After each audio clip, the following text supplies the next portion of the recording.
wàhálà ó jẹ́ agbára gada ayélujára ọ̀nà ti la àárín odò rèé kọjá ẹ̀rù òbodò odò ti ṣàn ẹ̀kún omi ṣàn títí ó já sí àárín ọ̀nà odò lóhùn lẹ̀gbọ́n ọ̀nà lóhùn lẹ̀gbọ́n a ti rìn a kò rí ẹni sọ fún wa bóyá odò lẹ̀gbọ́n tàbí ọ̀nà ní o odò láyé ẹ̀rù òbodò ọjọ́ ti pẹ́ tí Olódùmarè ọba adẹ́dàá tó dá òkè tó dá ọ̀nà tó dá odò sílé ayé odò láyé omi lènìyàn ẹ jẹ́ ká ṣe rere o ẹ̀rù òbodò.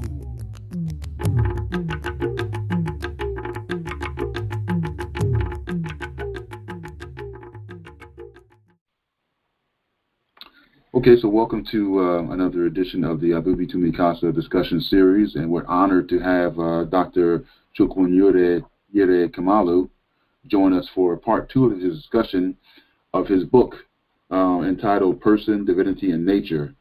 Last session we went into a little bit of the part 1, talks about the person in African thought. This week we're going to go into part 2 of the book. It talks about divinity and nature, but before we get in that, I will read the bio, a little bit about Dr. Kamalu. Dr. Kamalu was the author of several books on African philosophy and culture, including Foundations of African Thought, 1990, Person, Divinity and Nature, 1998, Little African History Book in 2007, The Word at Face Value, 2012, and re-released in 2016.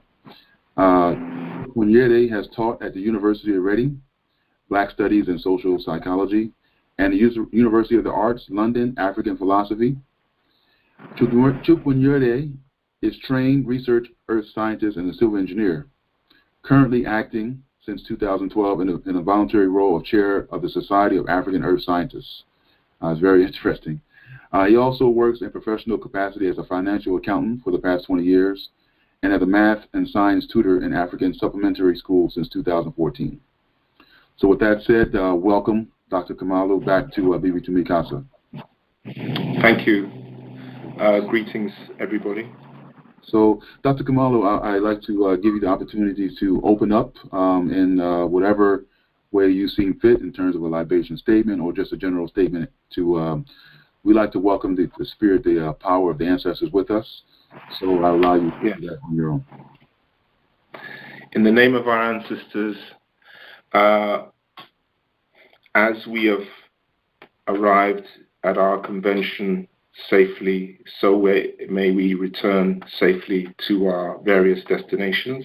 Okay. And in all the deliberations and considerations that we are to make today, may we have the guidance of our ancestors for a successful outcome. Yeah. Ashe. So thank you. So what I wanted to do, Dr. Kamalu, we had a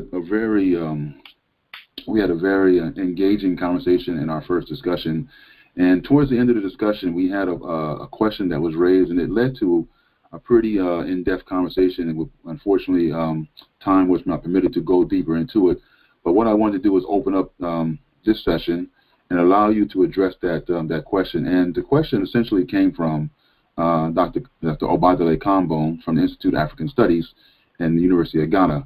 And he was talking about the essentializing of African beliefs.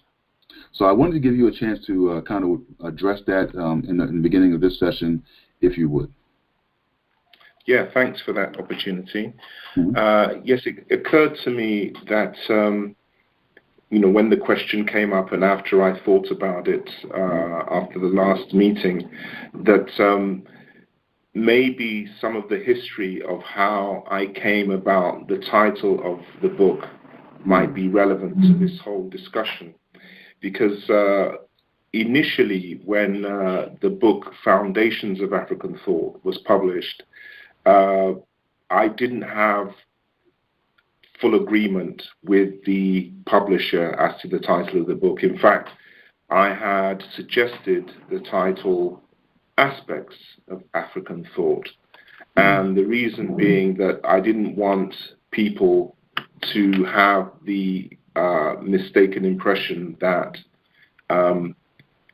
there was a uniform, monolithic African worldview which was adhered to by every diverse ethnic group on the continent. Rather, I wanted to show that there were many, many aspects of African thought that were shared among a diversity of African peoples. So there is a subtle difference. When I explained this in an email to Dr. Kambon, he actually came back to me and said that, well, he in fact felt that he was glad that the publisher had gone along and used the title Foundations of African Thought, because it was a bolder statement of this whole approach to Africa as a cultural unity. And I can see the sense in that. And so it's only for people to understand the nuance that we're not saying that there's one monolithic African worldview which every language group acclaims as being its own. Rather, there are many diverse groups, many ethnicities, languages on the African continent who share many aspects in common. And those aspects that are common are so widespread that it leads you to question whether they have some form of common origin or common history. And when you look into the thought systems of ancient Kemet, you find that common history. So the work is actually looking in a historical framework at African peoples. And when you see the historical framework, you understand the diversity of African peoples, much more in the sense that there are many common aspects of our culture, many common aspects of our systems of thought and philosophy and so on. And when you look at these common aspects and you study them in a historical context and see the connection with ancient Egyptian belief systems and ideas, then everything makes much more sense. And it is because we are able to make these historical connections that I fear that some Eurocentric and European scholars intentionally diversify the idea of African to the extreme, precisely because they want to make a disconnection, whilst other people doing it perhaps unintentionally still do a lot of disservice, in the sense that these connections are not made, and they are very important to be made for these ideas and the context in which they are developed to make sense. Sure. Yeah, and I think you touched a little bit about the challenges we do have in using the a foreign language to kind of describe the essence of the African thought. And even we can hear in just choosing the title of the book, the challenge we have when we're trying to explaining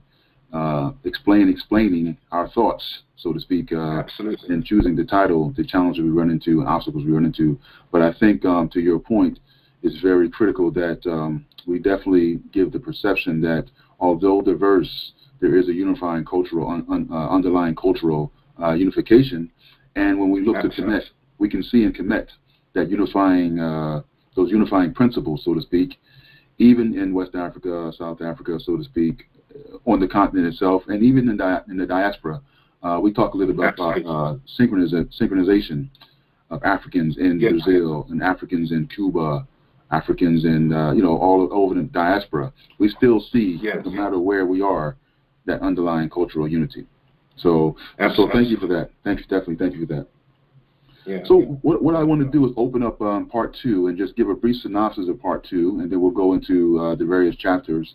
So I'm actually going to read from your book, actually, page 28, and part 2. It says, in part 2, The divinities, spirit forces, and ancestors represent a hierarchy of beings that bridge the gap between human community and the supreme being. So yes. I think that's a great opening statement to kind of lay the groundwork for what you discussed in part 2, shifting from the person now talking to the divinities. And you talked about the common underthread. So that's a great segue into just talking about part 2 in the Divinity of Nature, the African accounts of creation. So this is the first chapter in part 2, so to speak, of Africans' accounts of creation. So if you could briefly talk about that diversity, but at the same time related to the common underlying thread that we see. Yes. Well, when we look at part 2, which deals with divinity and with nature, whereas in the first part of the book, we've dealt with the idea of the person. In part 2, we are dealing with, when we talk about divinity, we're talking about not gods in the literal sense, but we are talking about the divinities. And as you've mentioned, these divinities are powers. They are powers of nature. So they are not gods in the literal sense. That's yet again another example of how we can't translate these things into English language directly. We have to find some other terminologies. So in the book, I constantly prefer to use the term powers rather than gods, because these are manifestations of aspects of nature. So these powers or these divinities are intermediaries between the human community and between the supreme being. So because these are part of the energy that is the supreme being, if you like, they are the many manifestations of the supreme being. They are therefore divine. So when we are talking about divinity and nature, we're talking about the natural world, and we're also talking about the supreme being. But as well as that, we're looking at the powers that are inherent within the natural world. So in other words, the essence of the supreme being that is within everything. So it's a very, if you like, animistic type of system, or vitalist type of system, in the sense that, as we discussed last week, Chi in the Igbo tradition is like Ka in the ancient Egyptian tradition. And when you look at the creation, which is what we're going to look at now, concepts of the creation and the accounts of the beginning, this vital force, which is known as Chi, which is known as Ka, was there right from the very beginning. That's why when Dr. Kambon asked me if there was one concept or idea that I should state that would encapsulate all of African philosophy, if I was only to give one, the reason I gave that one, that sense of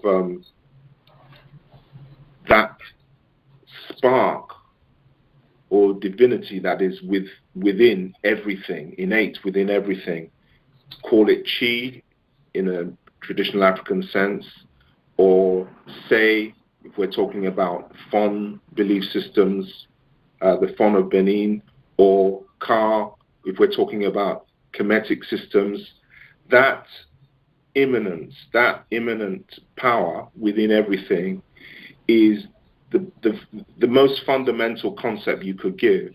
And that would relate not only to ideas of the person, because last meeting we talked about the destiny self and all these other aspects of personality, and Chi was one of them, and Ka was another one of these examples in different traditions, in different historical contexts, because we're talking about Kemet, we're talking about traditional Africa.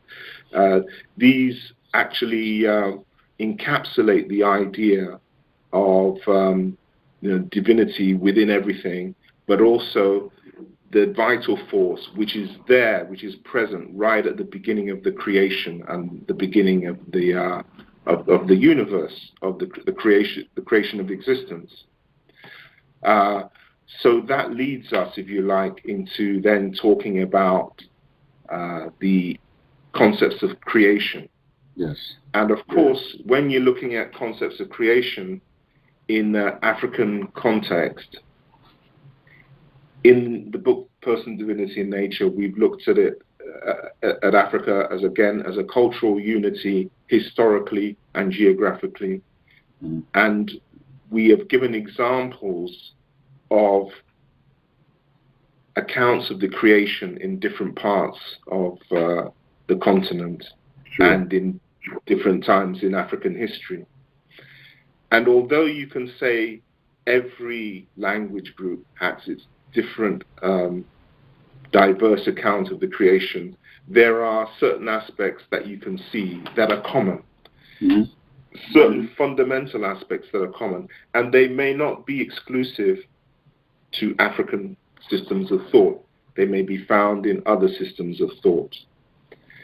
So the idea that the world, the creation, emerged from some type of primeval water or morass, or some type of primeval pre-matter, is how I can describe it, is something which is very, very widespread in Africa, but it's also to be found outside of Africa. If you look at Melanesia and Polynesia, their myths of creation also talk of a primeval inundation or primeval water or primeval morass.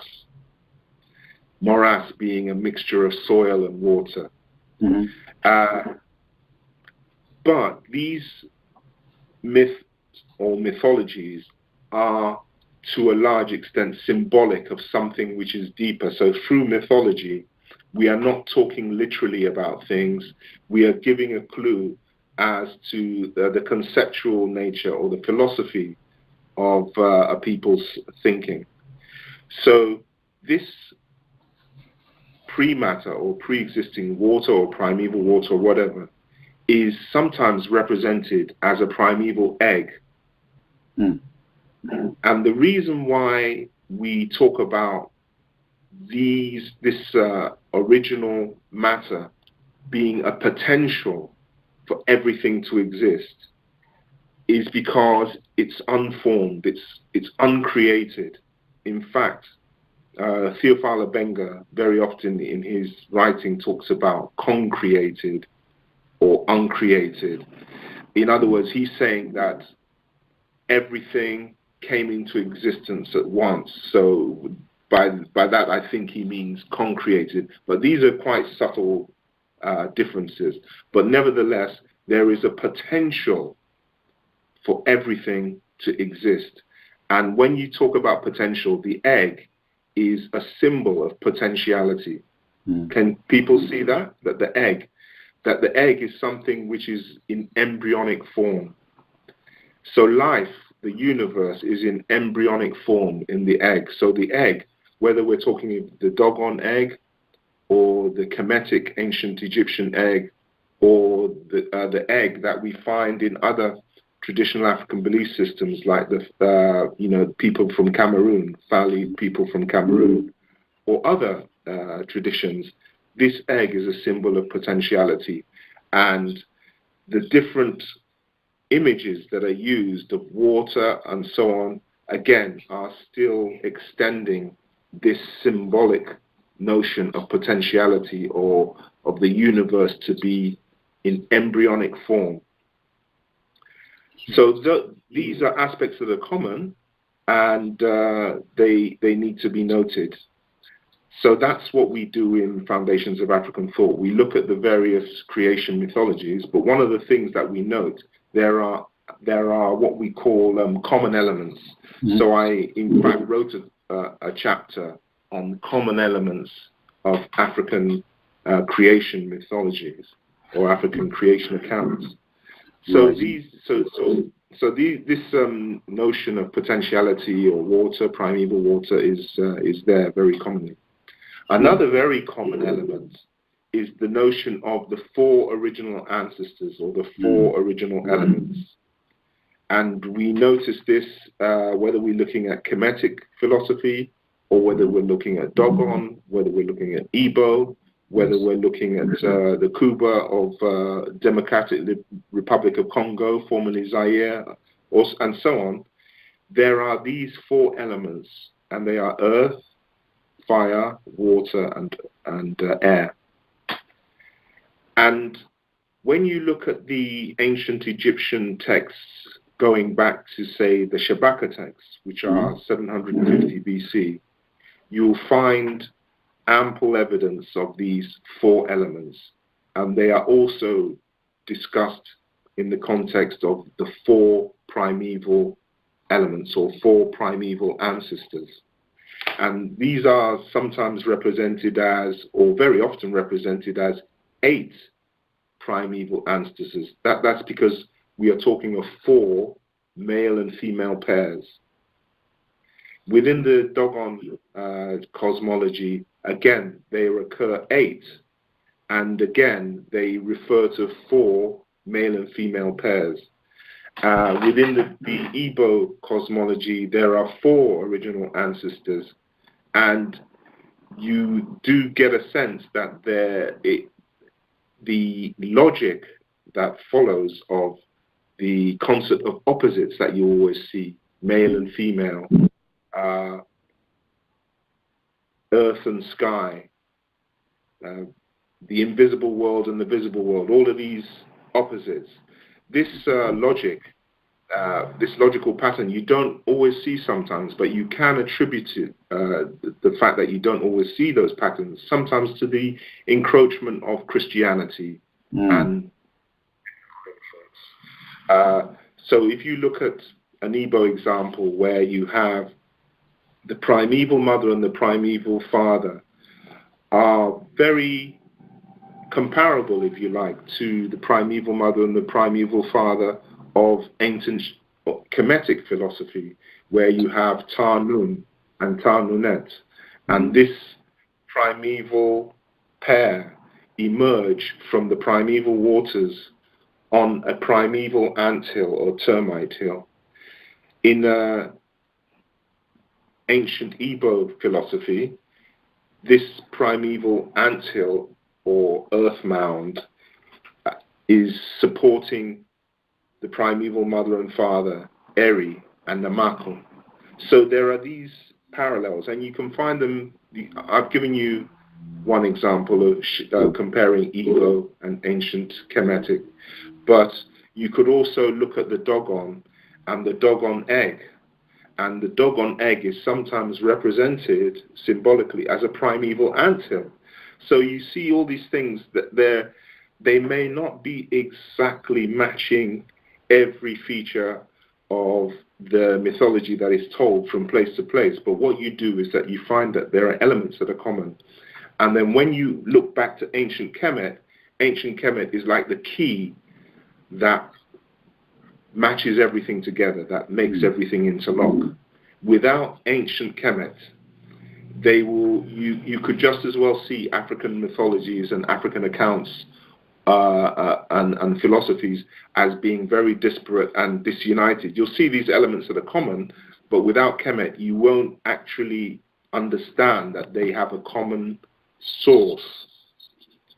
The whole question of source is important, because if you have people or peoples who live in disparate parts of Africa geographically, separated by thousands of miles sometimes, and yet they have similar belief systems, or they have similar elements of their belief systems, or they have similar mythologies or similar folk tales, as I've given examples of in the book in many instances, you have to then ask yourself the question, how come people in Zulu people and people from Ghana and people from Nigeria and people even from Kenya will have a myth that is virtually identical, and yet they are so geographically diverse, geographically separated from another.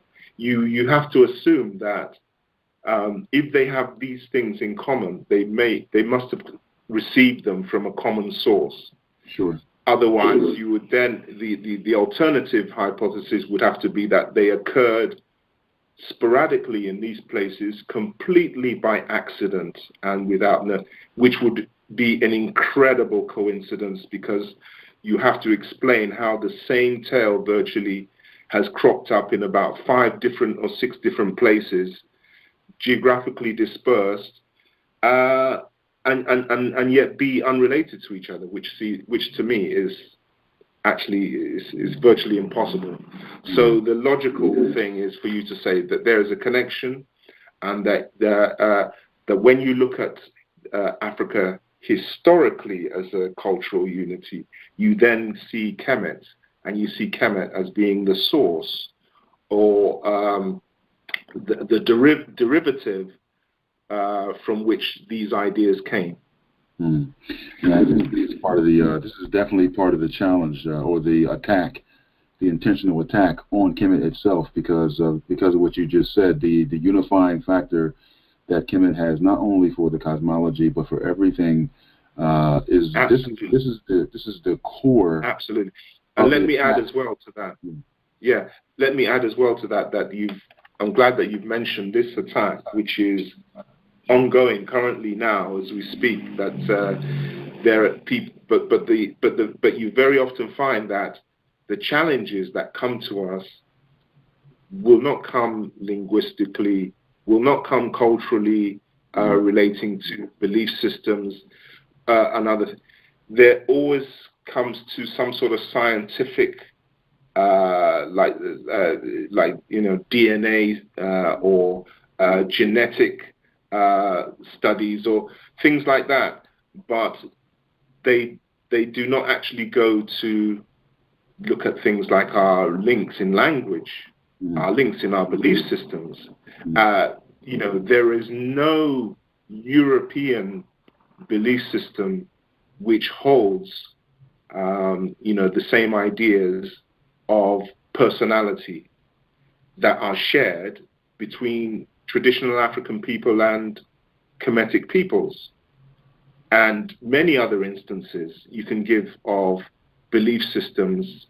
If you take, for instance, a simple concept or a very profound concept like the concept of Maat, which again is related to the whole creation, because I remember in our last meeting, the question was raised about the hieroglyph which represents Maat, which this hieroglyph, which is often represented as a pedestal, and this pedestal is quite related to what we've been talking about. We've been talking about Ptah, which is, the primeval mother and father, Ta-Nun and Ta-Nunet. And Ta is supported by this pedestal. And in the whole scheme of the creation, there is reference to the creation through the concept of will. I created the foundation by my own will. I had no place on which to stand, so that within this primeval water, within this primeval void, if you like, there's no foundation, no place to stand. But the Creator had to create this foundation by their own will, by their own thought. So these things are all related. So when we're talking about the primeval anthill, when we're talking about the pedestal, and we're relating the concept of Maat, and when we look at the concept of Maat, there's no concept. Maat relates to, as we know, moral and physical order, as well as this concept of righteousness, justice, truth, and so on, as represented by the feather when we look at hieroglyphic or Medu Nature, and when we look at images of the goddess Maat, or the power, shall we call it the power or divinity Maat, we see the representation of the feather. And the feather is representational of justice, because in these vignettes or plates or illustrations of Maat, we see on the scales of justice, a feather is weighed against the heart of Ani. And this feather being weighed against the heart is a symbol basically of purity, that the heart which passes the test will not dislodge the feather. So that it's a symbol of purity. So that feather symbol is there. And that feather symbol is there in concepts which are similar to Maat, which I talk about in the book, like Ofo, and is quite related to Ashe, the kind of greeting that we give when we say, let it be so, when we say thank you, and so on. Ofo also has another form, a stronger form, called Ofoshe. So whereas in Yoruba, after one recites maybe a libation statement, or maybe in Akan, I believe, after reciting a libation statement, you might conclude the sentence with Ashe. In Igbo, you will conclude it with Ofo. And if you want to make a stronger statement, you say Ofoshe. So the African languages are related. The Ashe is somehow there in the Igbo and somehow shared between Igbo and Yoruba. And somehow the Igbo and Yoruba share that with Akan, and so on. And you will find, I'm sure, when we go into deep linguistic studies and in investigation, more connections between African languages that connect these words and show that we do have common belief systems, and these common belief systems are always seem to make more sense and be more coherent when we look in the historical context of Kemet. Sure.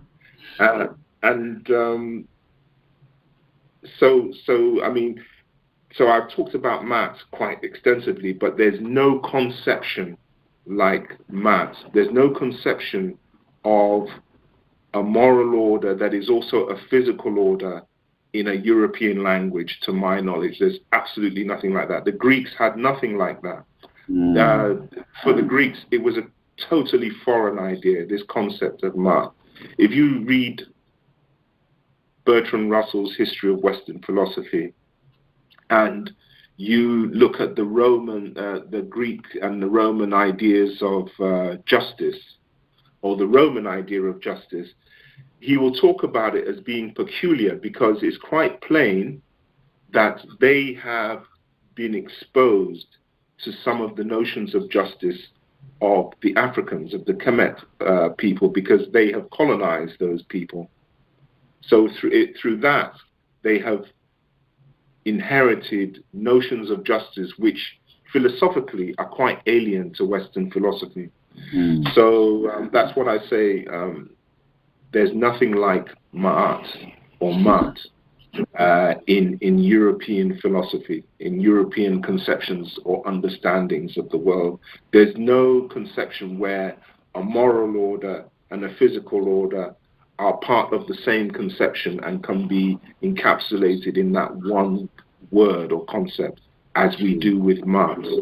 Sure. I think it's critical too. I mean, if you watch, there's a lecture that Dr. Theophilo Benga does, and he talks about the word philosophy itself, and how it was a foreign word in their own language. He reads firsthand writings of Socrates and Plato in their books, and they talk about how that very word philosophy is foreign to Greek understanding. Absolutely. And then he goes into Sophos and Seba. He talks about Seba and how Seba was something that was known. You learn that in African traditions, and in particular in Kemet.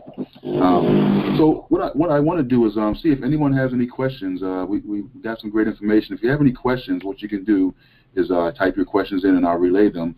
Or, you know what, better yet, I will try to go into question and answer mode.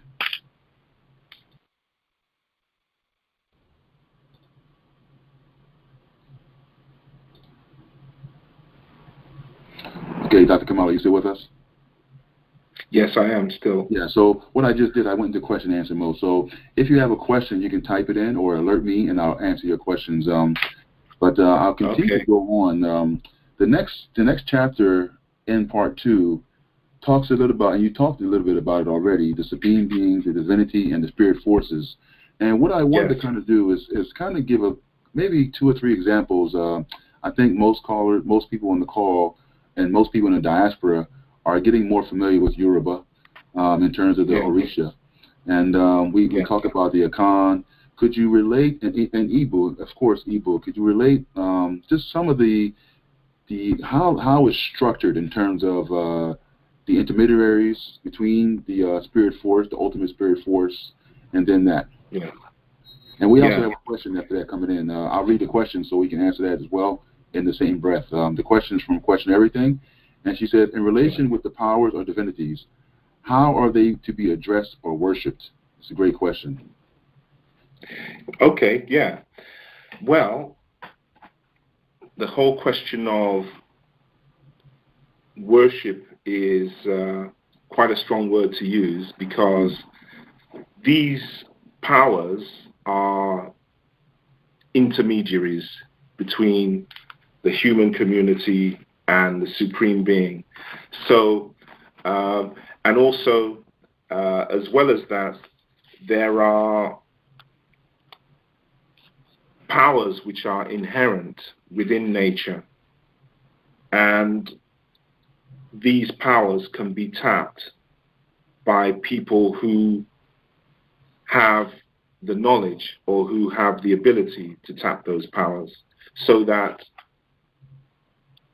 somebody who is trained as a healer or a spiritual healer might be able to have access to powers within nature through their own training. But these inherent forces are nothing more than the vital force that we've already alluded to. The fact that immanent within everything, there is an aspect of the supreme being, as well as it being transcendent within everything.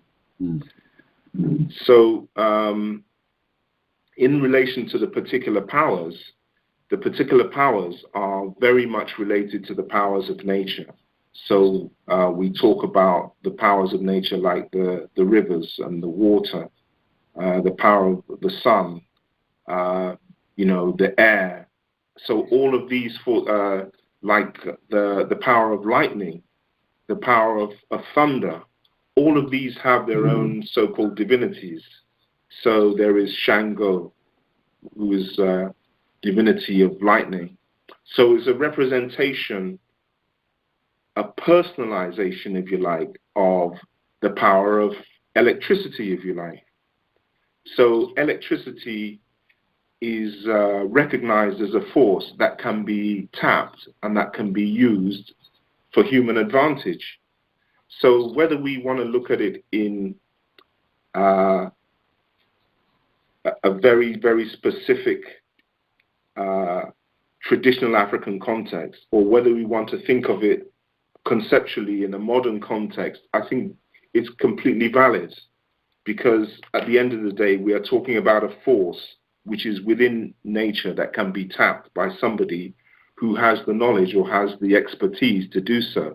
There's no difference, to my mind, in the conception of a person who is trained traditionally to bring about healing because they know of the powers of certain herbs or certain healing components that exist in certain plants and so on, than somebody who is an electrician or an engineer who knows how to extract the power from the earth or the earth's elements, like electricity, through putting all of these things together in the right combination.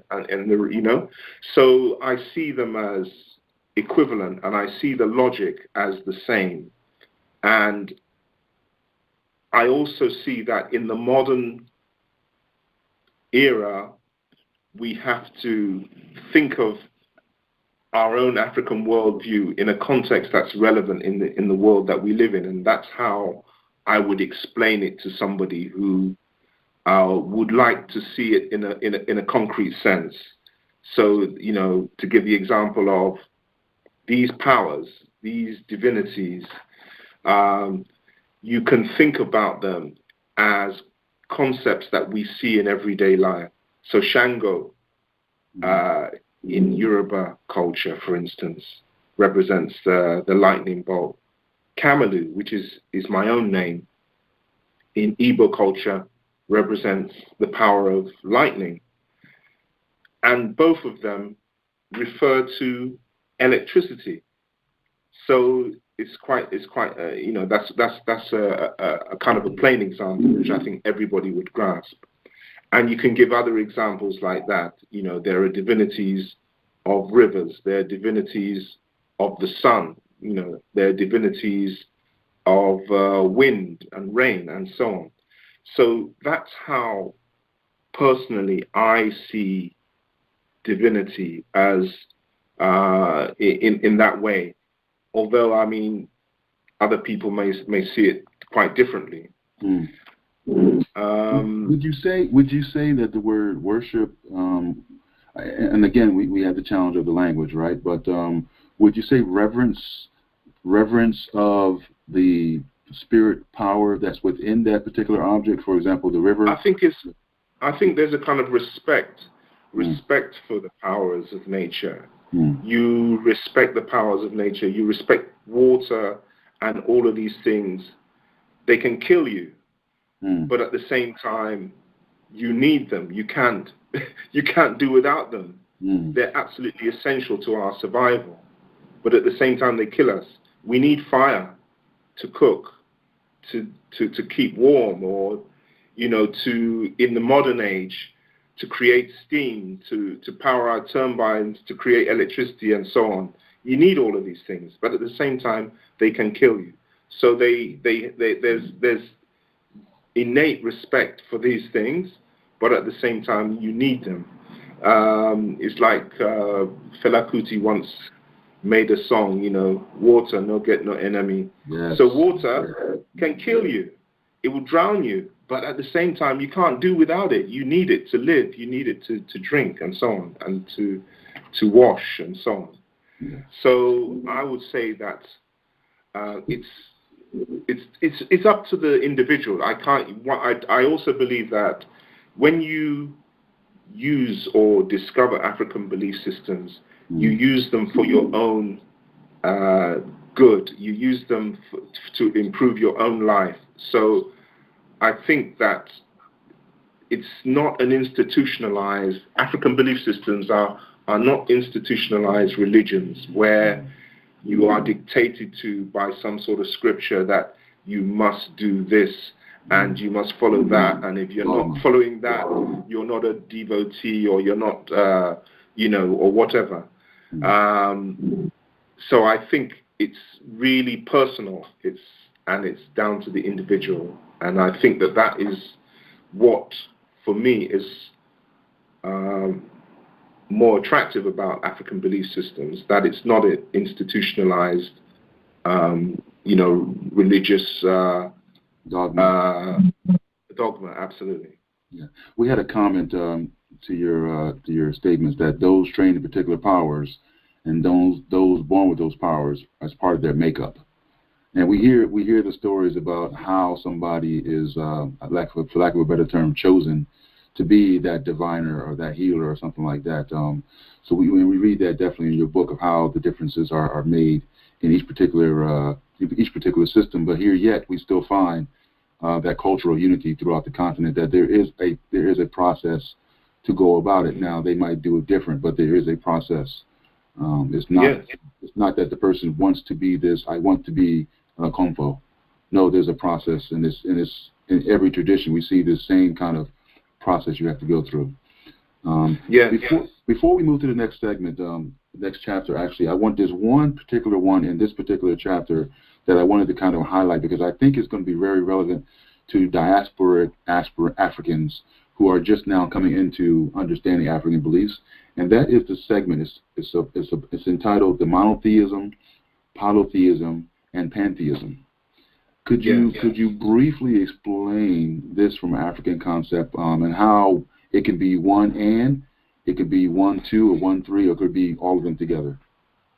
Yeah, I think that's an interesting question because one of the common misunderstandings about the belief systems of Africa and other southern peoples, if you like, is this notion that religious evolution has taken a linear type of direction where there's been a linear development looking at the evolvement of monotheistic religions as being the highest stage of religious evolution, if you like, and then seeing the ones that are more backward as representing polytheism, this belief in many gods, whereas monotheism is seen as the belief in one God, and you have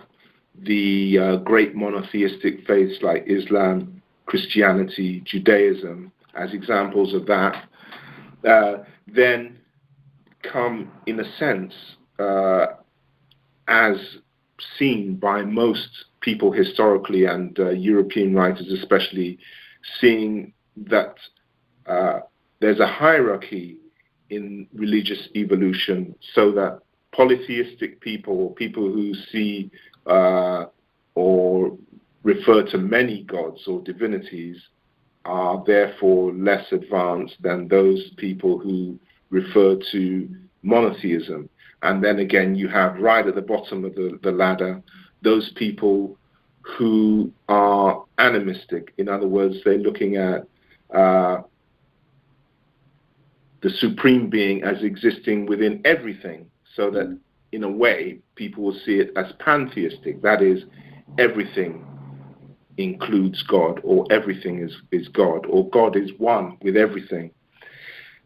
But the thing is, there's a misunderstanding because African religions don't fall into that category neatly.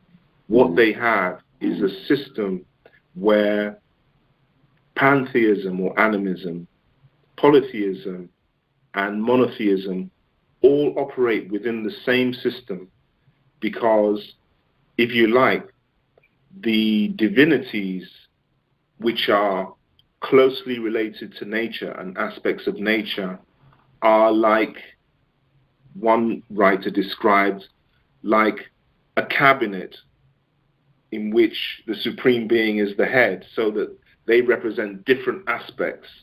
But I mean, I wouldn't describe it really as a cabinet. That was an example one writer gave. But rather, what the divinities represent are the different and the many manifestations of one supreme divinity or one supreme being.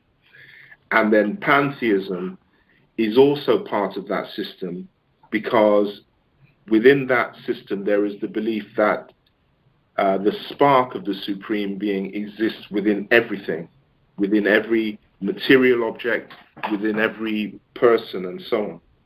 So, therefore, the African system of beliefs doesn't fall or neatly fit that category, because pantheism, polytheism, and monotheism all exist simultaneously within the same system. They all are part of one system. So they don't follow that religious hierarchical progression. Sure. We have a request to have an unmute. I'm going to unmute one of our listeners. I believe they have a question. See if I can go ahead and unmute them now. Okay.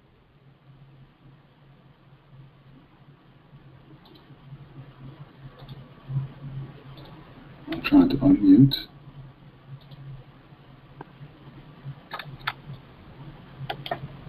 Yeah, I can't get them seem to be unmute.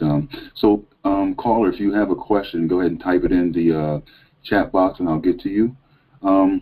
I think you ended on there talking about one of the sections you talked about is the aloofness of the supreme being African beliefs, and I think what you were just explaining alludes to that aloofness that we see. Sorry, what? Say that again. The illusionist. Aloofness. So aloofness. Oh yes, yes. Yeah. I mean, in fact, yes. I mean, in fact, I talked about this briefly last week when we were discussing the question of language. Yes. We I did talk about how different mythologies in different parts of the continent have very, basic, common aspects, which or identity. Hello? Yes, I'm here. Yeah, sorry.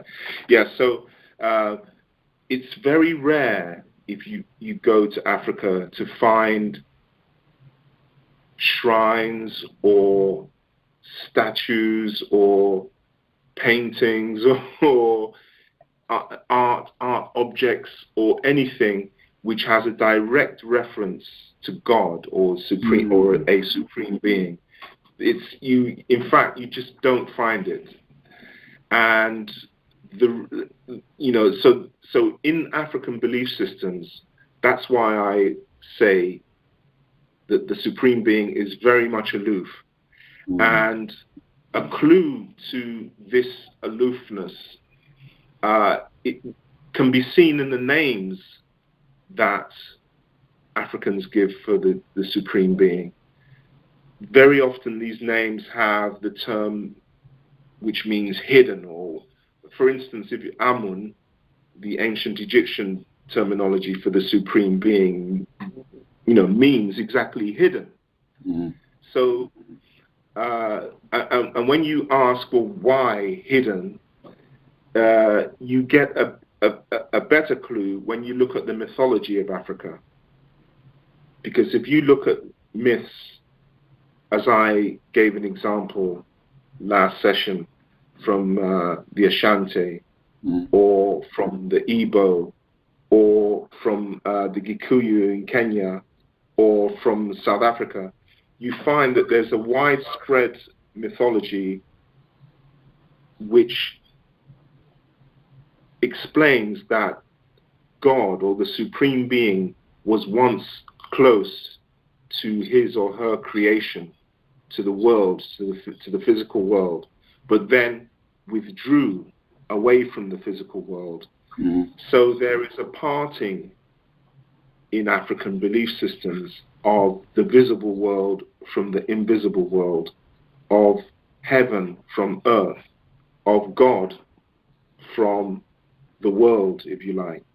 And this is represented in myths that talk about God once being close to ordinary people, to humans, and then being forced to move away. So I gave the example of the Ashanti myth, where a woman who was pounding the grain in the mortar and pestle pounded it so hard that the pestle would always poke God in the eye, and God became fed up of being poked in the eye and decided to withdraw into the sky. Or the ancient Egyptian mythology, where earth and sky were once united in a union and then were separated by the divinity of the air, Shu. And in the book, I've given other examples of this type of mythology. And all of them speak about how the supreme being is aloof. And so there's a deeper meaning in saying that the supreme being is aloof. It's simply saying that there is an aspect of reality which is unknown, which is hidden, which is unseeable, which is you cannot sense, which you cannot touch. And that is the simplicity of the message, basically. So one shouldn't look for God in African art, in African belief systems, look for shrines or so on, because one won't find it. And there's a reason for that, because the essence of the supreme being in African belief systems is that the supreme being is unknowable, and I think that's the basic fundamental message. Yes. And not only that, it talks about,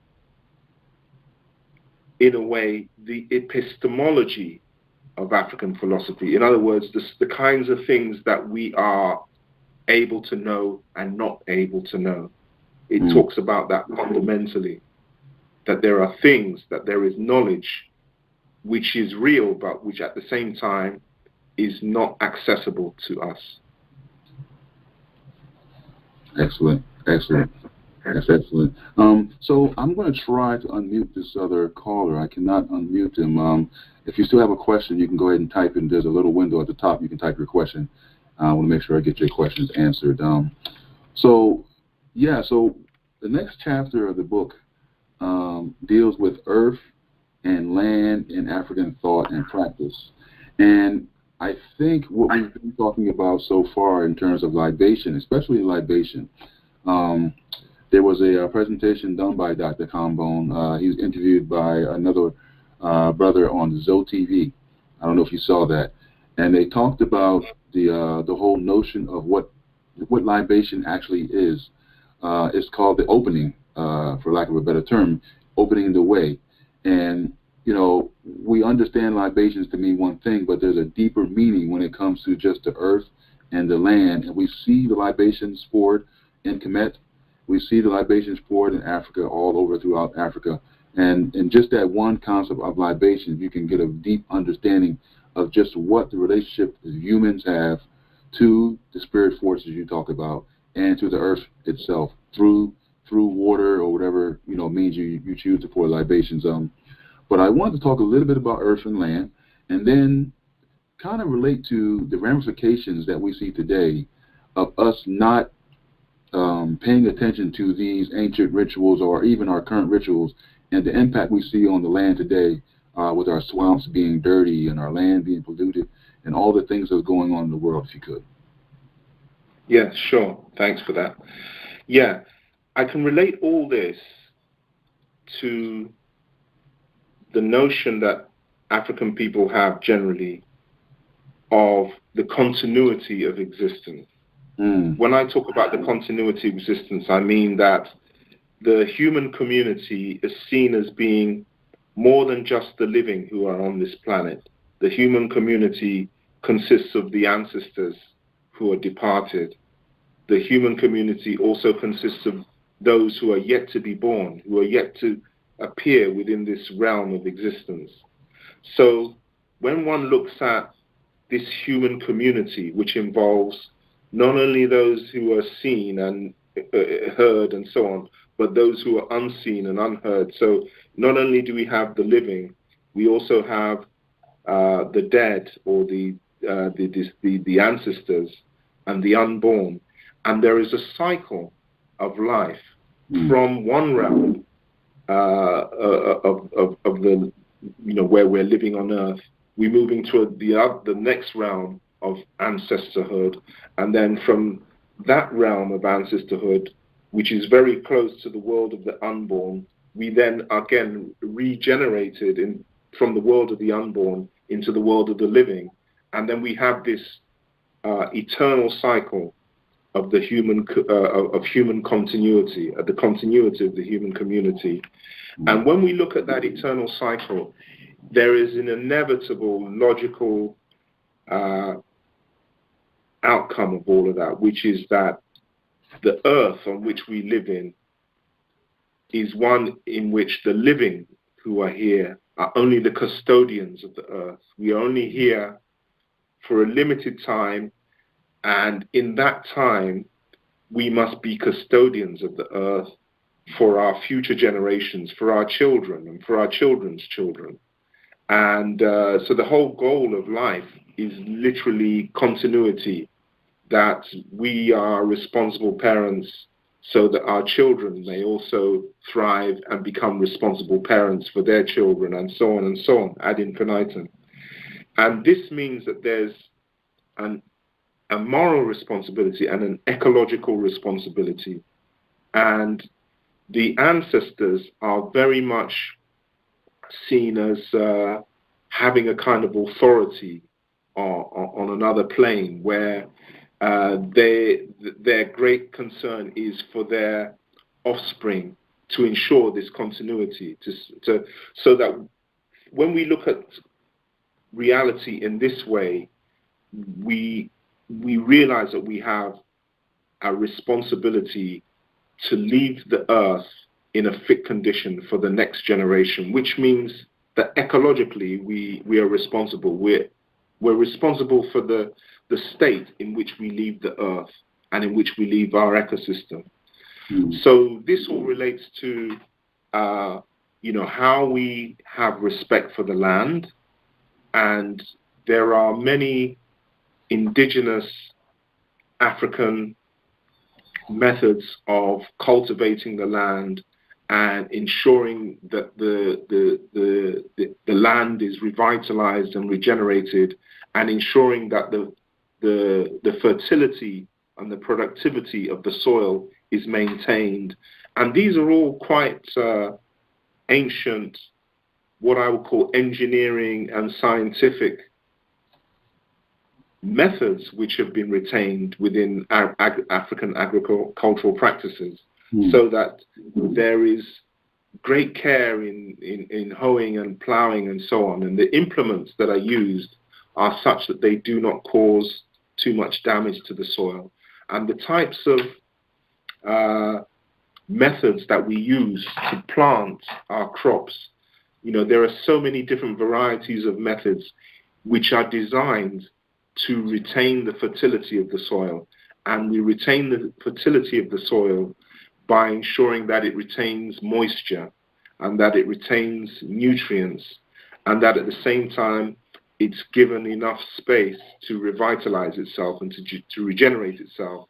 So when we plant in an African traditional context, we don't plant monoculture. By monoculture, I mean we don't plant one crop in a whole field, because that is not ecologically sustainable, and that diversity is not going to be beneficial ecologically to the ecosystem.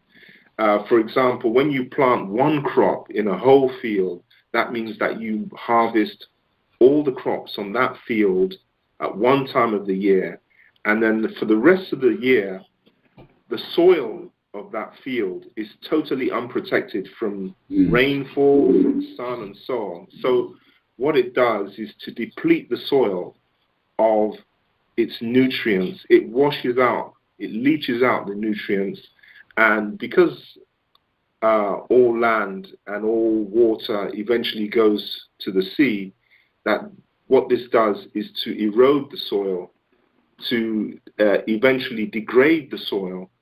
And if there is a definition of poverty, it is the degradation of the soil. Because once you degrade the soil, then the vegetation is no longer able to grow.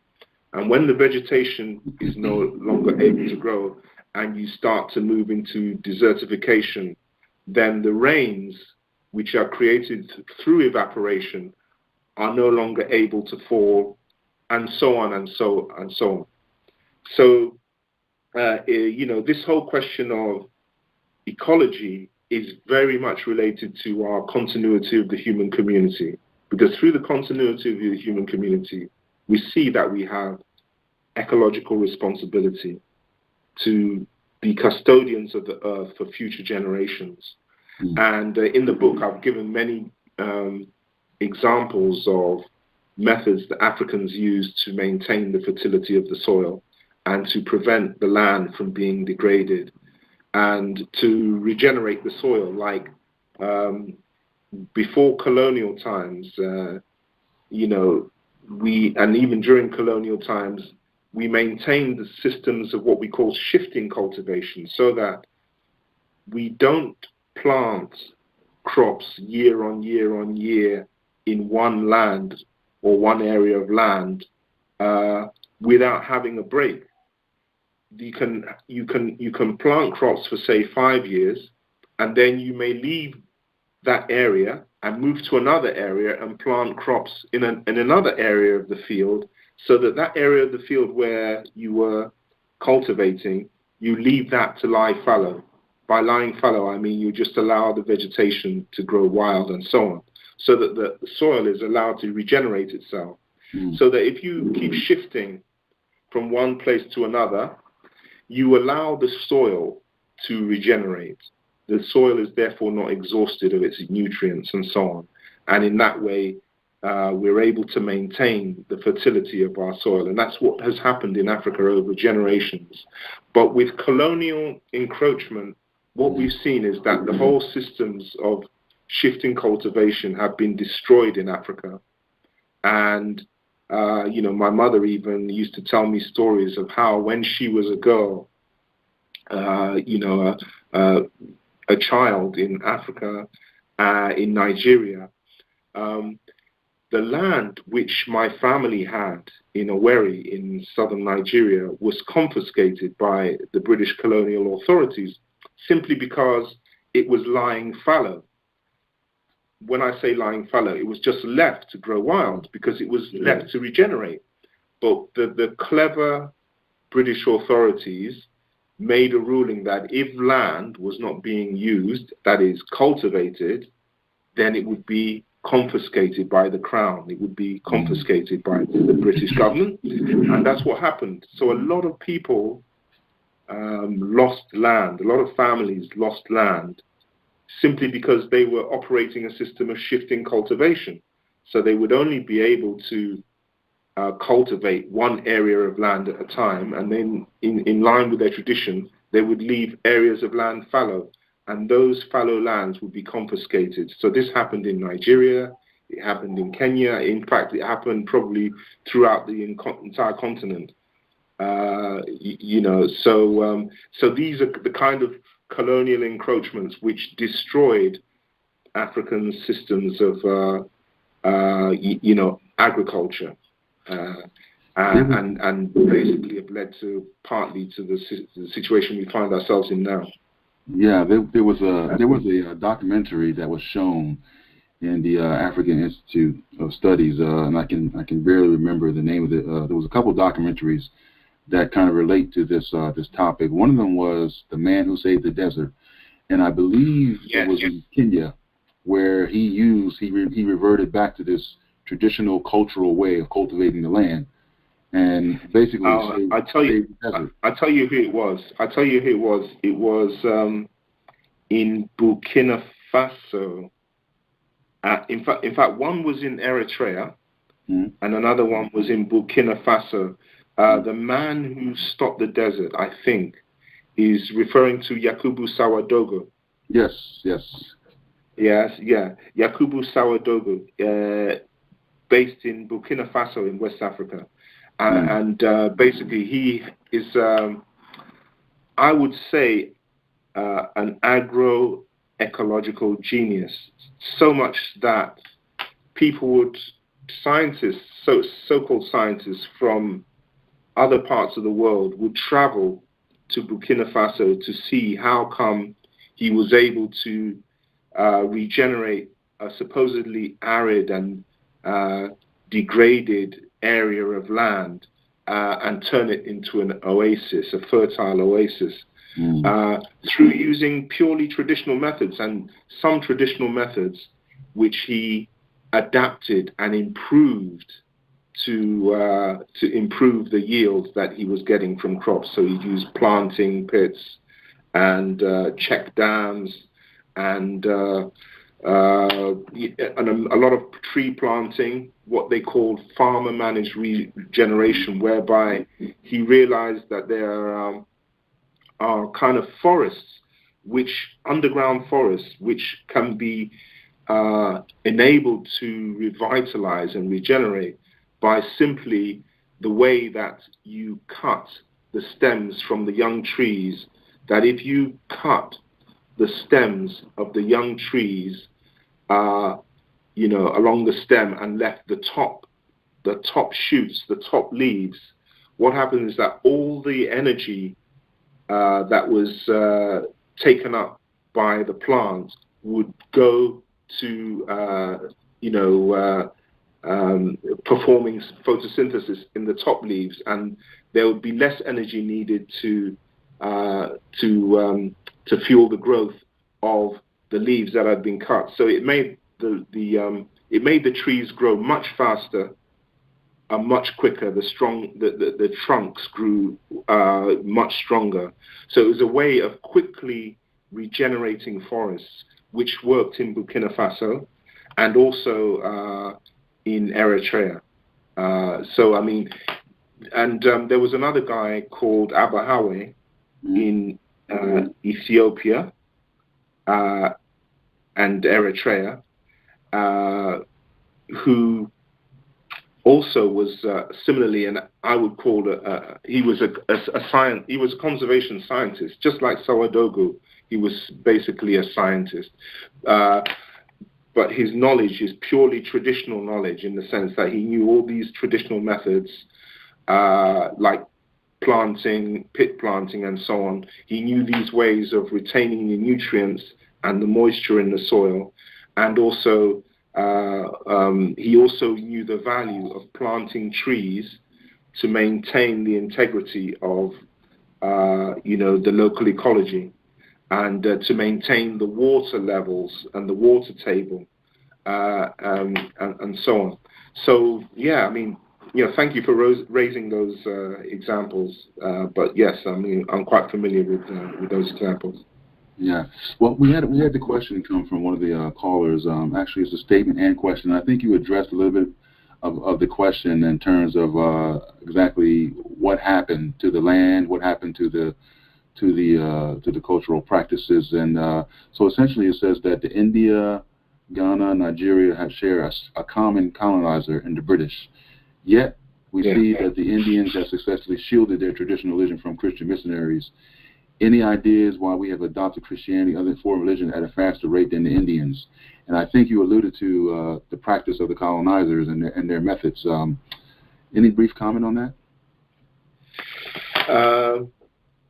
Yeah, I mean, that is it's an interesting question. In fact, I've never thought about it, but what is clear within Nigeria and within Ghana and other places, that I can say within Nigeria, the context of Nigeria, there was a willingness to divide and rule, because to divide us would make ruling Nigeria and its resources much easier for the British. And I'm sure that was the case in other places too. But what you find is that Christianity, it was probably to their advantage, to the advantage of the British colonizers, that the North was predominantly Muslim, and that they had encroached on the belief systems of the South and given them Christianity, because it meant that there was a greater polarity between the peoples of Nigeria. There was a greater division between peoples of Nigeria, and there was also a tendency to sometimes favor one section of people over another. All of these sorts of things, and within the language and within the way people were communicating. Like, for instance, if they talked about the Hutu and the Tutsis in Rwanda, they might say, that the Tutsis are intelligent and the Hutsis are not as they might make sort of little divisions. And of course, the Tutsis, feeling that they're being bigged up as being intelligent, might want to side with the oppressor because they're seen as favored in somehow. But all of these things are little ruses which enable division between the people, and that division is essential to government, basically. So within Nigeria, I can see that religion was used as a tool to divide Nigeria and make it more easy to administrate. So it was advantageous to have a so-called Christian South and an Islamic North, or a Muslim North. Whereas with traditional African belief systems, you find that people still practice elements of their tradition or their traditional African belief, even though they may be Christians, even though they may be Muslims, they may still pour libation and do things like that, which are traditional. But yet, they are still Muslims, they are still Christians. So it was necessary for the British to ensure the conversion of Southerners to Christianity and not to leave people to practice their own belief systems, because that polarization is what definitely helps them in administrating the colonial fiefdom. So that's only one example that I've given, which is the example of Nigeria. But I'm sure that in other countries, they may have had to adapt their strategy, but ultimately, the basic strategy was always a strategy of divide and rule, and religious differences, and even introducing religious differences worked in their favor in that instance. So for the caller, just for your reference, in the book, Dr. Kamalu's books, there's a section in the book, in Earth, Land, and African Thought and Practice. It talks about, and the title is Colonial Land Policy in Kenya and African Alienation from the Land. And I think to address your question, this particular section of that chapter goes into a little bit about the background of how, although they're using Kenya as an example in the book, you can definitely see, of course, if you look across the continent, same practices were implemented to kind of take the land. I mean, the ultimate goal was to take the resources. So the methods are different in Africa, but I think this particular section of that chapter will give you a little more insight into exactly some of the tactics. It talks about the Berlin Conference. It talks about the land grab policy, and then it talks about Didan Kamathi and the struggle of the quote-unquote called Mau Mau, Kenya land freedom fighters, preferably called. So that chapter will help you out a little bit more further on that topic. Oh yeah, absolutely. And I gave the similar explanation of how shifting cultivation was used as an excuse to, to disassociate Africans from their land, basically. It was used in Kenya as in Nigeria, as I've just kind of described, and also how the labor force was therefore moved to serve the colonial administration rather than the Africans. So Africans moved from a system where they no longer work for themselves on their own land. They ended up being people who were working on the colonizer's land, and they were working towards the colonizer's interests. So that's a major change. Yes. Yes, definitely. And there was something just clicked my mind. I want to add to that. It'll come back to me, hopefully. So and also within that major change, I can also add as well that they instituted taxes. So as well as forcing Africans to work on land, which they had actually appropriated from Africans, stolen from Africans, they instituted systems of taxation again, hut tax and poll tax. So that further kind of locked Africans into this system of basic enslavement, basically, because they wouldn't be able to pay the tax unless they continued to work on the colonizer's land, and this land was appropriated from them. Sure. There's two more documentaries. It just came back to me now. Two more documentaries I can offer as further research on this particular topic of land. One is called the Coconut Revolution, and they showed it in the African Institute of African Studies, and it goes into just the policies and the practices that went into acquiring the land. It goes into the methods that were used. I believe it was in Papua New Guinea, if I'm not mistaken, but it's called the Coconut Revolution.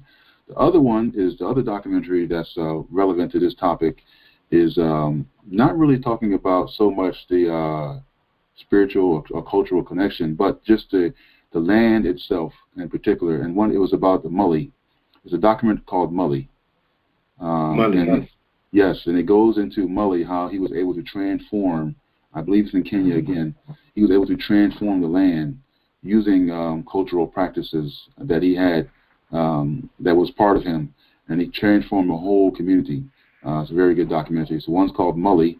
Mully, I'll look for that. Yes, Mully, and the Coconut Revolution is another one. Thanks for that. Yeah, I'm very, very interested in these types of documentary because they show the potential for African traditional methods or homegrown methods to transform our land and to make it productive, more productive than what I would call the current type of industrial agriculture, monoculture. Yeah, definitely. Mully is definitely one to check out. I mean, it's amazing. He transformed what, in other words, would have been seen as a barren piece of land into a self-sustaining, cultivating plot. It's a very amazing story. So the Coconut Revolution goes into how, and the reason why it's called the Coconut Revolution, because when the people were being colonized and their land was being taken, they resorted to what they had, and what they had was coconuts, and they were able to make, they were able to fuel their cars using coconuts. They were able to, build everything, build a whole community, just using the fuel that they were able to cultivate from the coconuts. It's a very amazing documentary. Yeah, well, that's very instructive for solutions that we could be looking at. Yeah. To make our own, make our own sustainable, solutions for the future. Right. And the thing about it is that, to your point, the cultivating is done as needs. It's not this industrialized thing where I want to make mass-produce food to sell.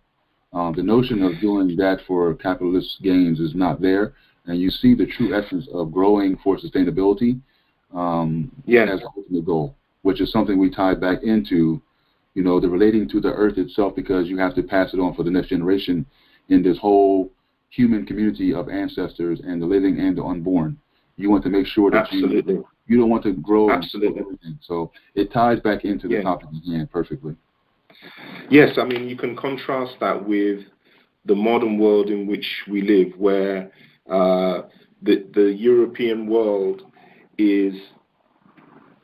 has a notion that you can always increase productivity ad infinitum without limit, that you can extract resources from the earth ad infinitum without limit, and that growth is something that must happen year on year without limit ad infinitum, and that profits are something that must increase year on year ad infinitum without limit.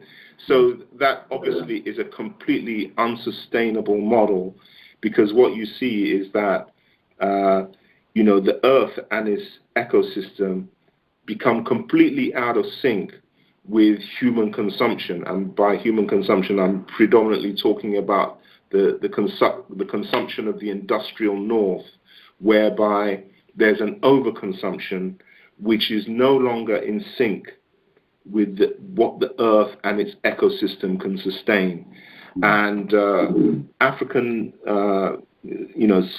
systems of land management and ecological land management are completely at odds with that, in the sense that we're more focused on subsistence and sustainability, that people take from the earth what they need and put back what is not needed, so that in that way that we are working in harmony and in balance with the earth and its ecosystem. And that's what modern human beings have to revert back to if we are to kind of avoid going off the cliff edge or going into a kind of Armageddon. Sure. There was another documentary that escaped my mind right now, Dr. Kamalu, and basically it talks about a woman who was a agriculturalist in Kenya, I believe it was again, where the colonizers had come in and cut down this one particular tree by a river. Yeah. And she was fighting to build this tree. When I get the information, I'll send it back to you. So what I want to do is, what I want to do is, if any more questions, if you have a question, feel free to type it in the chat box up above, and I will make sure your question will get going. It is now 12:30, so what I want to do is kind of wrap up a little bit and then save some time at the end for open discussion. I'll unmute everyone and then allow interaction at the end. So one of the things, so in the appendix of the book, we go into the validity of African philosophy. Yeah. And we talked about this, and we talked about how Dr. Obenga actually addressed this whole concept of, because I think what happens, the thing is that Europeans say, Africans had mythology, we don't have philosophy. So Dr. Obenga addressed that directly in terms of the term itself. And then he talks about firsthand, in his book, I have his book right in front of me right now, actually, the African philosophy, the Pharaonic period, 2780 to 330 BC. He addresses this whole notch concept of philosophy. Briefly, could you explain what you alluded to in the book? Yeah, I mean, in my book, I'm basically saying that the whole question of philosophy is a question of definition. There is no accepted and universally agreed definition of what philosophy is in any Western universities. Yet, people deny that Africans can have philosophy, despite not being able to define what philosophy is. Rather, instead of African belief systems being named as philosophy, they tend to use the terminology or prefix ethno-philosophy. So, in other words, it's somehow inferior to real philosophy, which is studied in Western universities. And when we look at some of these agricultural systems that we were talking about, which were developed by Sawadogo and these other people, these traditional African systems of cultivation and retaining the fertility in the soil, and in some cases terracing to retain the moisture of the soil and also retain or prevent soil loss and so on, and retain fertility. These techniques are never referred to as what they are, which is engineering. They are actually systems of engineering. They are referred to as ethno-engineering. To kind of demarcate that these are not equivalent to real engineering, So, and yet we find that these people like Sawadogo and Abahawe in Ethiopia and Sawadogo in Burkina Faso, they have achieved such astounding results in how they've been able to transform denuded, degraded areas of land, which were desertified regions of land, into fertile oases which are productive, which have high water tables and have natural springs and so on. They've been able to make this transformation using traditional methods, and these so-called soil and water conservation experts from the world over have been flying into Africa to visit these sites and see what these people are doing. Sure. And yet, within the journals, they're still describing their techniques as ethno-engineering. They're not referred to. So, that just kind of gives a sense of that. But the point that was being made in the chapter is simply that philosophy has certain ingredients, certain fundamental questions that are asked, regardless of what culture is involved.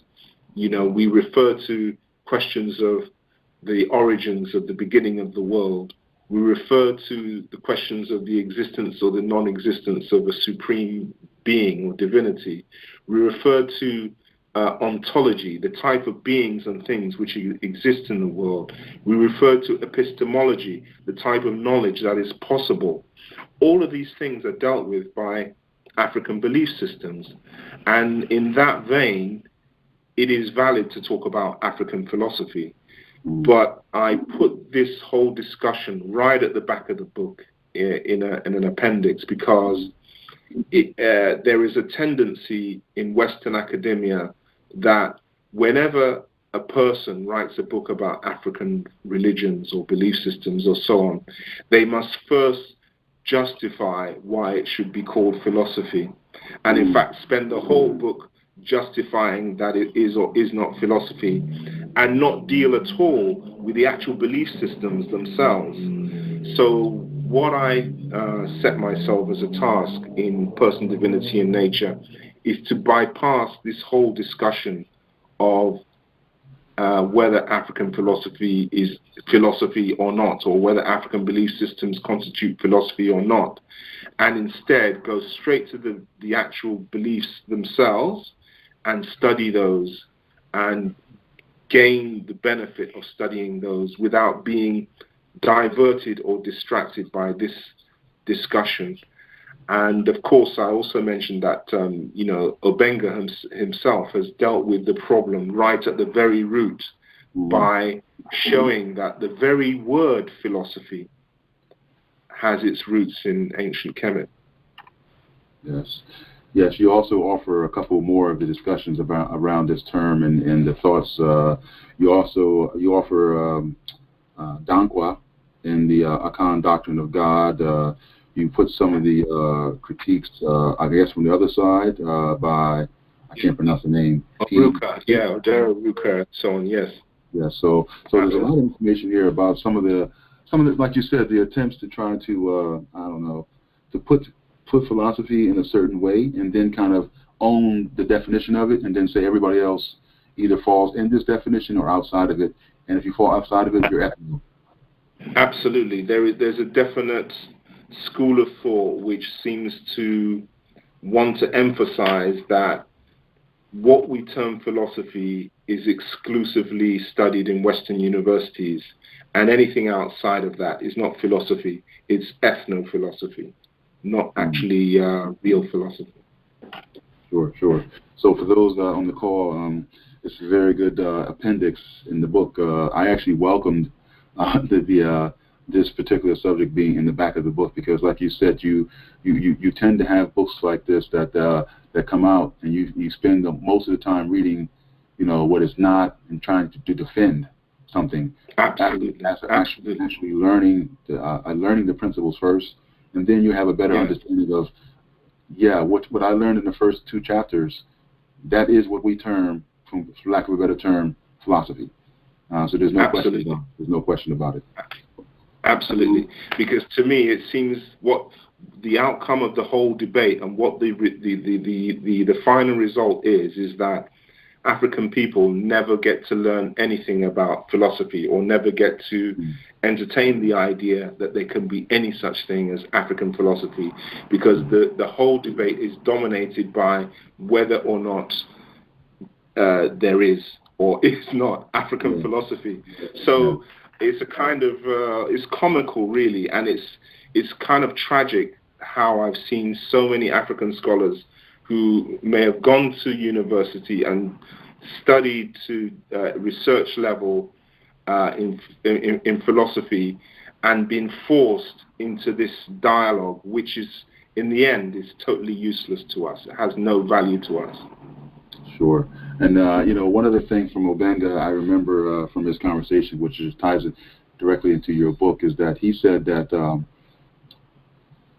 without philosophy, you had no education. So in other words, your philosophy dictates what is education for you. So if the Greeks did not have this term called philosophy as an originating concept in their education system, this means that they had no education. So he really drives it home in terms of, Africa. When we look at Kemet, we had a philosophical approach to what education was. Absolutely. I mean, when he says that, when he makes that statement, which means they had no education, that's not an exaggeration, because when you look at how natural science developed and all of the natural sciences that we know of today, when we look at mathematics and look at who was the first natural scientist, or who was the first philosopher, it is Thales, Thales, and that's widely acknowledged. And we all know that Thales gained his education from studying in Kemetic schools. That is absolutely unassailable, and all of the Western historians acknowledge that. The only thing that they can hide behind is to say that, well, what he learnt in Egypt, they can possibly refer to what he learnt in Egypt or didn't learn in Egypt, and attribute a lot to what he developed later after he left Egypt. But what we know is that before Thales, there was no other scientist. There was no mathematics in Greece. So we know that the Egyptians had that knowledge. So there was only one possible source that he could have gotten that knowledge from. So, I think that when you look at Thales, when you look at the first Greek philosopher, then it's quite clear that philosophy began in Egypt, and that the ancient Greeks actually had no system of education before they were exposed to education from Kemetic schools. Sure. All right, there's one last appendix.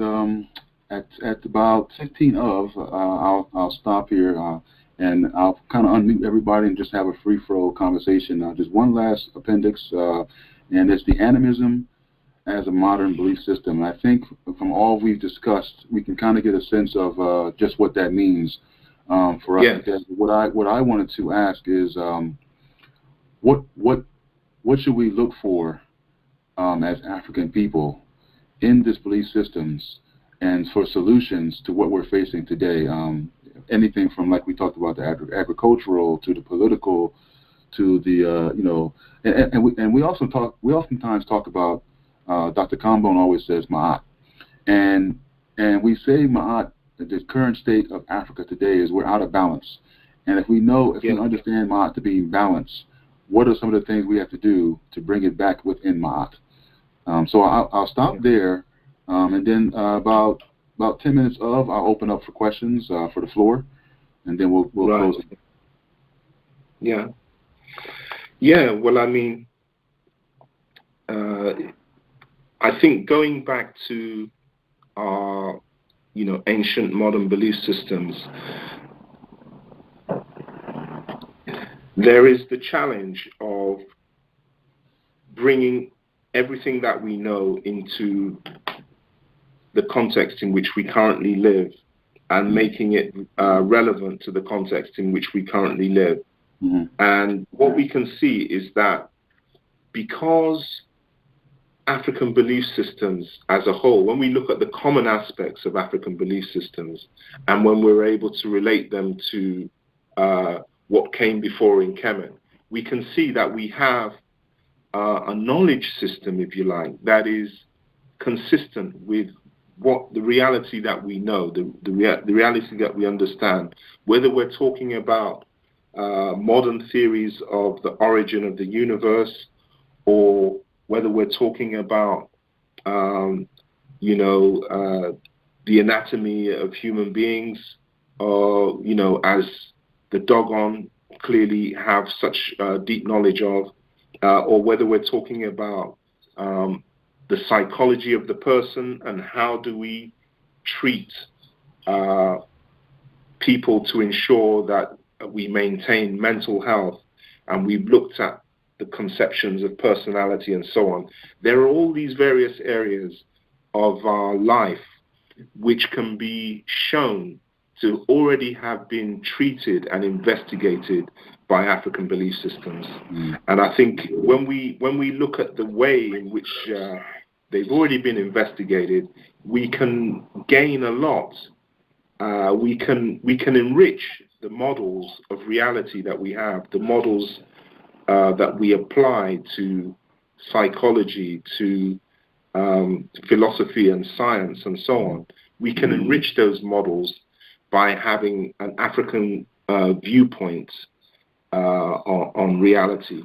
And we gain that African viewpoint on reality by studying our traditional African and ancient African belief systems.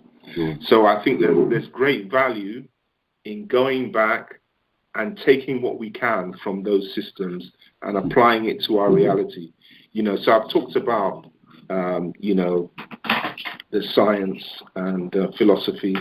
I've talked about, even our psychology and our models of the person and personality and so on. And even when we're looking at agriculture and feeding ourselves and maintaining the fertility of our soil and all of these things, which are actually crucial, we have to look at that. And we have to look at that in terms of feeding Africa and in terms of retaining the fertility of our soil and so forth. But within that question of how do we feed Africa, retain the fertility of our soil and so on, there's also the question of the access that we as Africans have to our land in order to enable that land and to be the custodians of that land. But at present, we don't have that because, our land is destroyed and polluted by Shell in the Niger Delta. Our land is exploited and extracted of minerals by various companies in the Congo, with the repercussions of endless violence and endless trauma and endless, suffering. And wherever you look in Africa, we have this problem of land grabbing and land exploitation and so on, so that we are not the complete custodians of our land. And that is the kind of the sticking point. But we know that when we are the custodians of our land, there are these examples like Yakubu Sawadogu or the woman in Kenya that you mentioned, or these various agroecological geniuses or conservation scientists, I would call them, who have used our traditional methods and our traditions and shown that they can be extremely productive and extremely successful in, maintaining the sustainability of our land and of our environment. So these are kind of the examples that we have to look at, because there's a wealth which we can be exploiting in our culture and bringing into the modern era. But of course, there's that question of us not being the full custodians of our land. We're not completely, totally independent, really, politically and so on. We still have, to a large extent, flag independence in most of our countries in Africa. We're still under a neo-colonial system in most of our countries, so that has to change as well. But at the same time, I'm one that believes that whatever we can do, we should get on and do it. So thank you for that. What I'm going to do now is...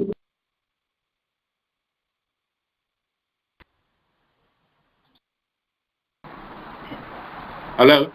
Yes, so everyone should be unmuted now and have a free conversation with Dr. Kamalu. First, I want to thank you, Dr. Kamalu, for your time and for your deep insights and sharing with us the overview of your book. But right now, we have everyone unmuted, should be, so feel free to ask Dr. Kamalu a question. We have about 10 minutes left. Anybody have any questions or comments? Yes, can you hear me? Okay. Yes, we can. Yeah, I want to say... Could you say your name and where you're from? Sure. Yeah, this is Marvin Boatin out of Los Angeles. Sure. And I want to say thank you, Dr. Kamalu, for taking your time out of your day to share this wonderful information for us. I enjoyed the book, and it's really opened my eyes to just the commonalities that we have as African people. I do have a question in regards to the future of African spirituality. I noticed that in our traditional systems that it's open source. We freely share information. And in the continent, I'm from Ghana, West Africa, that there are some towns that serve non-Akan divinities. So we have northern gods in some of our Akan towns. Now, what's interesting about that is that we have no problem serving other African divinities. And in technology today, they cherish open source sharing and information. And I was wondering, what is the future of African spirituality? It seems to me that it's the most progressive. You look at these revealed religions, they end at a certain page. Christianity ends at, page 1051. The Quran ends at a certain page. But in African spirituality, there really is no beginning and there's no end. And we share information freely. So I'm wondering, what is the future of African spirituality? Yes, I think that's a very interesting question because the diversity of African spirituality means that there are many different strands. There are people who may adopt something like a Yoruba derivative of African-based religion, like Candomblé, Santeria in South America, and so on. And then, then there are other, strands in West Africa and in Cuba and so on. But I think the underlying thing about all of these belief systems is the fact that they are non-institutional or institutionalized forms of belief system. It's not a text which is followed like a Bible or the Quran, where you must meet in a certain place at the same time of the week within an enclosure and so on. In a sense, as an African, your church is, it has no roof. Your church has no walls. Your church, the floor of your, synagogue is the earth. Do you know what I mean? So, or the floor of your mosque or church is the earth. So your spirituality is with you everywhere. Your spirituality is something that you can practice in a social context or not in a social context. There's no absolutely prescribed or prescription in the way that African people should express their spirituality. And I think that is very powerful because it means that it's more open. And that openness is very important, I think, because we are very diverse people. Africans, we are very diverse. If you look at Christianity and Islam and Judaism and so on, and look at how these religions have been polarized, particularly Christianity and Islam, how they've been polarized. But yet, as I mentioned earlier, you'll find that Africans are still able to revert to their own traditions. If I go to a wedding in an African context, I will find that the elders, even if they are Muslims, even if they are Christians, they will open the event by pouring libation.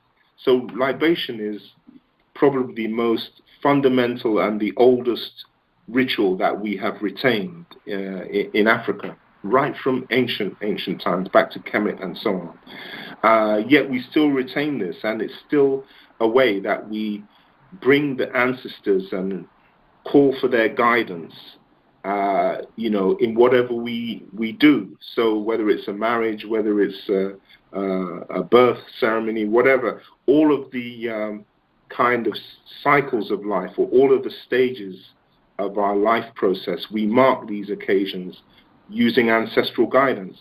So there are these basic elements of African belief systems, whether we're talking about Yoruba traditions or Akan traditions or whatever, which are there.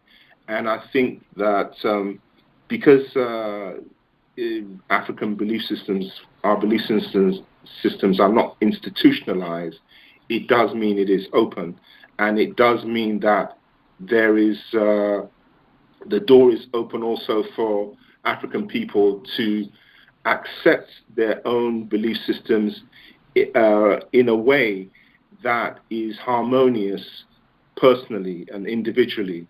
So just as I was saying earlier that I think religion is something which is quite personal, or I might have alluded to that, something which is quite personal, it allows for that to happen. So I think the future of African belief systems is that we don't have to actually chart it. I think as African youth become more and more aware of their religious and their cultural heritage, you find that people will adopt those elements which are useful to them. And I think that is the most important thing, that people find things which are useful to them, which are empowering to them in their own personal lives within our own belief systems. And I think that that's the best that I think that we can hope for. And I think that that's what's already happening. Thank you. Thank you. All right, so any other questions that we have? I see we have a couple more callers on the line. If you have a question, your mic should be open.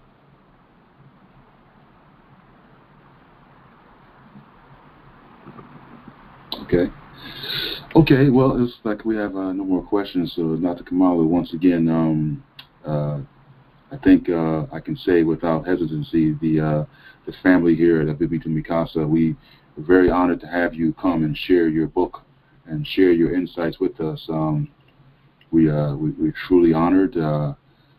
And for us, at least for me personally, I read the book a couple times. I saw Dr. Obadele's lectures, but your discussion really gives additional insights into just your thought process and going to what you wrote. And I think it's a very rare and very valued opportunity for people such as myself and probably the people on the call to have this opportunity to sit and listen one-on-one. And this is what we're trying to do in Abibi Tumikasa is have those scholars out there that has this kind of work that we feel that's very important, very vital to our mindset as Africans to have this discussion, have this information disseminated so that we can grow as Africans. Any last comments, Dr. Kamalu? I'll leave it for you to close out. Well, I would like to thank you and all attending and Abibi Tumikasa for inviting me to share discussions on the work. And for me, it's also been a very valuable experience. And I look forward to continuing our debate in the future. So thank you very much. One last thing, Dr. Kamalu, where can we purchase your book? I want to make sure that people have on record where we can purchase your book. Now, I know for me, I go to the African World Press, which is a black-owned distributor. So is there any other ways directly from you or? Yeah, well, I mean, I believe because the first two books, Foundations of African Thought and Person, Divinity and Nature, are now out of print. So I'm sorry about that, but that's how it is. But you can, as you say, get copies from Africa World Press. I believe you can also get copies from Karnak House. If you Google Karnak House, I'm sure you should be able to get copies from them. In terms of other black-owned distributors and so on, I know Red Sea Press originally distributed it, and there are a couple of others. Which skip my. But of course, the usual places like Amazon and so on, and Barnes and Noble as well. Those places. Yeah. So yeah, it's available, but unfortunately they're out of print, so I don't really have control over distributing books as it is. Sure. Okay. All right. Well, on that note, Dr. Kamalu, once again, we thank you, Madase. We say Madase. I'm learning the tree language, so that's the language I know. Oh, yeah. Medawase. Yes, thank you. So thank you, and thank you for your time. Have a good day. Yes, thanks. Imena. Thank you. Bye-bye. Bye for now.